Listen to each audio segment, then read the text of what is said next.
to Shapit Saturday. दुनिया की सबसे बड़ी अंडरग्राउंड कैवर्न मैमथ केव। इसकी गहराइयां इतनी विशाल थीं कि इंसान का दिमाग इसके स्केल को प्रोसेस ही नहीं कर सकता था। टूर गाइड आगे आगे चल रहा था, अपने हाथ में एक लैंटर्न पकड़े हुए, और उसके पीछे टूरिस्ट्स का एक झुंड भेड़ बकरियों की तरह चल रहा था। उन्हीं टूरिस्ट्स के बीच मैं था, एक हाईली एजुकेटेड ओवर कॉन्फिडेंट आदमी, जिसे लगता था कि मेरा इंटेलेक्ट और मेरी नॉलेज मुझे बाकी आम इंसानों से ऊपर रखती है। मैं उन टूरिस्ट्स को एक अजीब सी सुपीरियॉरिटी कॉम्प्लेक्स के साथ देख रहा था। ये लोग यहां सिर्फ पत्थर देखने आए हैं, मैंने सोचा। इन्हें इस एंशिएंट अनटेम्ड अर्थ की असली ब्यूटी का कोई आइडिया नहीं है। एक ट्रू रॉ एक्सपीरियंस की तलाश में मैंने एक बहुत बड़ी बेवकूफ़ी कर दी। जब बाकी लोग गाइड की बातों में बिजी थे, मैंने चुपके से मेन रास्ते से एक साइड टनल में कदम रख दिया। मैं अकेले एक्सप्लोर करना चाहता था। मुझे लगा कि थोड़ी देर बाद मैं वापस ग्रुप को ज्वाइन कर लूंगा। पर मैमथ केव एक मेज यानी भूल भुलैया है, एक ऐसी जगह जहां अर्थ ने अपने सबसे डार्क सीक्रेट्स छुपा रखे हैं। कुछ देर तक मुझे बड़ा मजा आया। मैं उन साइलेंट एकोइंग टनल्स में घूमता रहा जहां हजारों सालों से किसी इंसान ने कदम नहीं रखा था। पर फिर मेरी खुशी एक ठंडी जमती हुई घबराहट में बदल गई। पीछे से आने वाली टूरिस्ट्स की आवाजें अब कंप्लीटली गायब हो चुकी थीं। चारों तरफ सिर्फ एक डेड हैवी साइलेंस था। मैंने मुड़कर वापस जाने की कोशिश की, पर हर टनल एक जैसी लग रही थी। मैं कंप्लीटली खो गया था। और तभी सबसे बड़ा ट्रेजेडी हुआ। मेरे हाथ की टॉर्च फ्लिकर करने लगी, और एक आखिरी स्पार्क के बाद टॉर्च पूरी तरह से बुझ गई। रोशनी के बुझते ही मैंने अपनी लाइफ की सबसे डरावनी चीज एक्सपीरियंस की। यह हमारे खुली आसमान के नीचे का अंधेरा नहीं था, जहां चांद या सितारों की थोड़ी रोशनी होती है। यह केव का एब्सोल्यूट पिच ब्लैक अंधेरा था। एक ऐसा अंधेरा जो सिर्फ दिखता नहीं था, बल्कि महसूस होता था। ऐसा लग रहा था जैसे अंधेरा एक सॉलिड पत्थर बन गया है और मेरी छाती को कुचल रहा है। मेरा सारा गुरूर, सारी पढ़ाई, मेरा सारा ईगो उस एक पल में टूट कर बिखर गया। कोई है? मैंने पूरी ताकत से चिल्लाया। मेरी आवाज फट गई थी। Guide, help me! पर केव ने सिर्फ मेरी आवाज का एक मॉकिंग एको वापस भेजा। Help, help, help. और फिर वही मौत जैसा सन्नाटा। घंटे बीत गए, या शायद दिन। अंधेरे में वक्त का कोई मतलब नहीं होता। ठंड मेरी हड्डियों के अंदर तक घुस रहा था। भूख और प्यास से मेरा गला सूख रहा था। पैनिक और क्लॉस्ट्रोफोबिया मेरे दिमाग को खा रहे थे। थक हार कर मैं उस ठंडे गीले पत्थर पर बैठ गया। इतनी देर चलने से मैं थक चुका था। अब मुझे प्यास लगने लगा, लेकिन आसपास कोई पानी नहीं था। मेरी आंखों से आंसू बहने लगे। एक वेल एजुकेटेड इंसान जो दुनिया की मिस्ट्री सॉल्व करने का दावा करता था, आज एक केव के अंधेरे में किसी कीड़े की तरह मरने वाला था। मैंने सरेंडर कर दिया। मैंने डिसाइड किया कि बिना वजह अंधेरे में भागकर अपनी हड्डियां तोड़ने से बेहतर है शांति से यहां मौत का इंतजार किया जाए।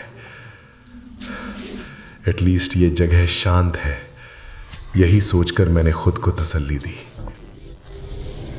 पर वो शांति ज्यादा देर नहीं टिकी। उस सन्नाटे को चीरते हुए एक आवाज गूंजने लगा, बहुत ही धीमे, बहुत ही हल्की आवाज। मेरा दिल एक पल के लिए रुक गया और फिर मेरी छाती में जोर जोर से धड़कने लगा। एक सेकंड के लिए मेरे अंदर एक डेस्परेट उम्मीद जागी। मुझे लगा गाइड वो मुझे ढूंढते हुए आ गया। मैंने चिल्लाने के लिए अपना मुंह खोला, पर एक प्राइमल इंस्टिंक्ट ने मेरा गला दबा दिया। मेरे अंदर से आवाज आई, मत चीखो, चुप रहो। मैंने अपनी सांस रोककर ध्यान से सुना। मेरा खून बर्फ बन गया। ये किसी इंसान के चलने की आवाज नहीं थी। इंसान जब भारी बूट्स पहनकर चलता है तो पत्थर पर एक सॉलिड 2 पैरों का रिदम आता है, पर यह आवाज सॉफ्ट था, पैडेड था और इसका रिदम अलग था। ये 2 नहीं 4 पैरों का रिदम था। कोई ऐसी चीज अंधेरे में मेरी तरफ आ रहा था जो 4 पैरों पर चलता हो। एक जानवर, एक बीस्ट। मेरे दिमाग में लोकल लेजेंड्स की कहानियां घूमने लगे। मैंने सुना था कि कभी कभी भूखे माउंटेन लायंस यानी पहाड़ी शेर केव सिस्टम में भटक कर आ जाते हैं, और इससे भी बुरी कहानियां थी डीप सबटरेनियन मॉन्स्टर्स की, जो लाखों सालों से इन केव्स के काले अंधेरे में बिना आंखों के जिंदा थे। वो जो कोई भी चीज थी वो अब और करीब आ चुका था। मैं अब उसकी सांसें सुन सकता था। एक फटा हुआ, बदबूदार, भारी हुई सांस। हाँ, ऐसा लग रहा था जैसे उस जानवर ने बहुत लंबा सफर तय किया है और वो बुरी तरह थका हुआ है। पर वो रुका नहीं। उसकी डायरेक्शन बिल्कुल क्लियर था। वो सीधा मेरे तरफ आ रहा था। उसको मेरा स्मेल मिल गया था। अब वो बस शिकार करने के लिए खुद को तैयार कर रहा था। ऐसे डरावनी मोमेंट में मेरे दिमाग का आखिरी सिविलाइज्ड हिस्सा भी मर गया। अब मैं एक स्कॉलर नहीं था। अब मैं एक कोने में फंसा हुआ जानवर बन चुका था, जिसके अंदर सर्वाइवल की सबसे बेसिक इंस्टिंक्ट आग बनकर जल रही थी। मैं ऐसे नहीं मरूंगा, मैंने अंधेरे में सोचा। मैं बिना लड़े इस जानवर का शिकार नहीं बनूंगा। मैं अपने घुटनों पर गिरा और अंधे लोगों की तरह जमीन पर हाथ मारने लगा। मेरी उंगलियां पत्थरों से छिल गईं, खून निकलने लगा, पर मुझे दर्द फील नहीं हो रहा था। तभी मेरे दाएं हाथों में एक भारी शार्प लाइमस्टोन का टुकड़ा आया। मैंने उस पत्थर को ऐसे जोर से पकड़ा जैसे वही मेरी आखिरी उम्मीद हो। मैं खड़ा हो गया। मेरी पूरी बॉडी ठंड और डर से बुरी तरह शिवर कर रही थी। अंधेरे में सांसें और करीब आ गईं, इतनी करीब कि मुझे लगा कि अगर मैं हाथ आगे बढ़ाऊंगा तो उस मॉन्स्टर को छू लूंगा। उस बीस्ट के नाखून को जमीन पर घिसटने की आवाज मेरे कानों को फाड़ रही थी। उस मॉन्स्टर की सड़ी हुई स्मेल से मुझे उल्टी आने लगी। जानवर जंप करने ही वाला था। मैंने एक दिल दहला देने वाली चीख मारी। अपने सारे डर, अपने सारे गुस्से को उस चीख में डाल दिया और पूरी ताकत के साथ उस हेवी लाइमस्टोन रॉक को अंधेरे में सामने की तरफ फेंक मारा। पत्थर किसी सॉलिड चीज से जाकर टकराया। एक सिकनिंग आवाज आई, जैसे हड्डी टूटने की आवाज। वो भारी बीस्ट जमीन पर धम से गिरा, पर उसने किसी शेर की तरह रोर नहीं किया। इसके बजाय जमीन पर गिरते ही वो दर्द से तड़पने लगा। अंधेरे में उसके हाथ पैर पत्थर पर पटकने की आवाज आने लगी और उसके मुंह से एक अजीब हाई पिच्ड रोते हुए जानवर जैसी आवाज निकलने लगी। ये आवाज इतनी पिटिफुल और इतनी डिस्टर्बिंग थी कि मेरा दिमाग सुन्न पड़ गया। पर मेरे अंदर का डर अभी खत्म नहीं हुआ था। अगर ये मॉन्स्टर वापस उठ खड़ा हुआ तो? ये ख्याल आते ही मैं पीछे मुड़ा और अंधेरे में अंधाधुंध भागने लगा। मुझे परवाह नहीं थी कि मैं किसी दीवार से टकराकर अपना सिर फोड़ लूंगा।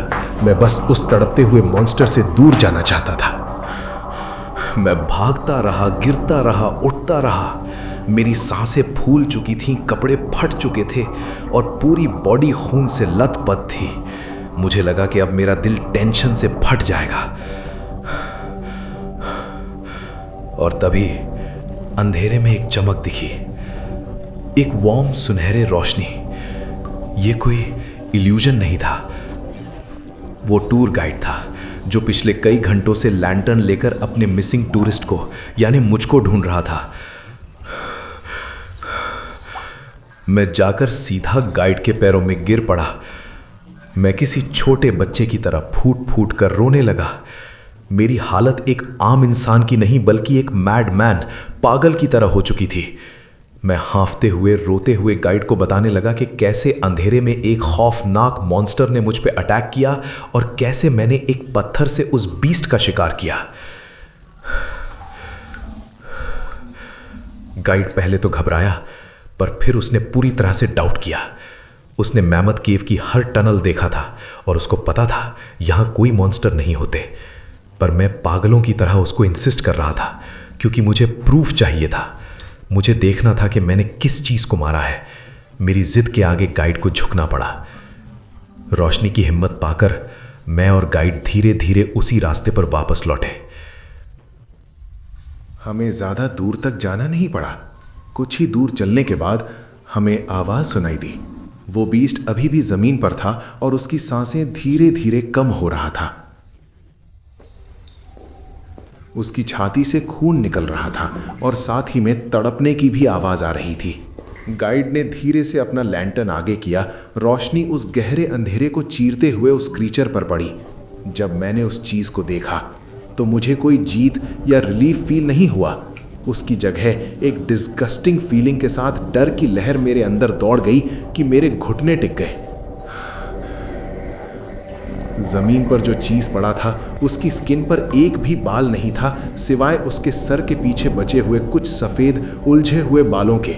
सालों तक बिना धूप के गहरे अंधेरे में रहने की वजह से उसकी स्किन एकदम ट्रांसलूसेंट और बीमारों जैसी सफेद हो चुका था। उसका हड्डियां भी अजीब एंगल में जुड़ा हुआ लग रहा था, जैसे 4 पैरों पर चलने की आदत ने उसके पूरे बॉडी स्ट्रक्चर को बदल कर दिया हो। पर सबसे ज्यादा खौफनाक उसका चेहरा था। उसके चेहरे पर आंखें नहीं थीं। सालों अंधेरे में रहने की वजह से नेचर ने उसकी आंखों को भी चेंज कर दिया था। वहां सिर्फ 2 गहरे काले छेद थे। मैं सांस लेना भूल गया। मेरा दिमाग ये प्रोसेस नहीं कर पा रहा था कि ये क्या चीज है। तभी उस मरते क्रीचर का सीना आखिरी बार ऊपर उठा। उस बीस्ट ने किसी जानवर की तरह गुर्राया नहीं, इसके बजाय उसने अपने अजीब से खराब हो चुके होंठ खोले। उस अंधी सफेद खौफनाक चीज ने रोशनी की तरफ अपना चेहरा किया और आखिरी सांस छोड़ते हुए इंग्लिश भाषा में कुछ शब्द कहे।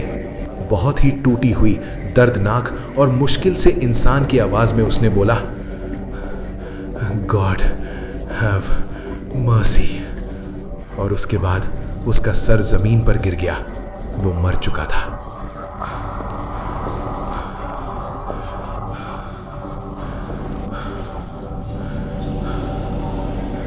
केव में पूरी तरह से सन्नाटा छा गया। सिर्फ मेरी तेज सांसें चल रहा था।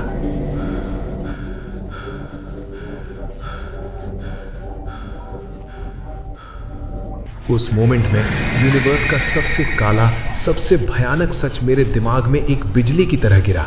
मैंने किसी बीस्ट को नहीं मारा था। मैंने किसी जानवर का शिकार नहीं किया था। मैंने एक इंसान की जान ली थी। एक ऐसे इंसान के जो कुछ साल पहले मेरे ही तरह एक नॉर्मल था। जो इंसान मेरे ही तरह एक टूरिस्ट या एक्सप्लोरर था, जो शायद सालों पहले या शायद दशकों पहले इस केव में खो गया था।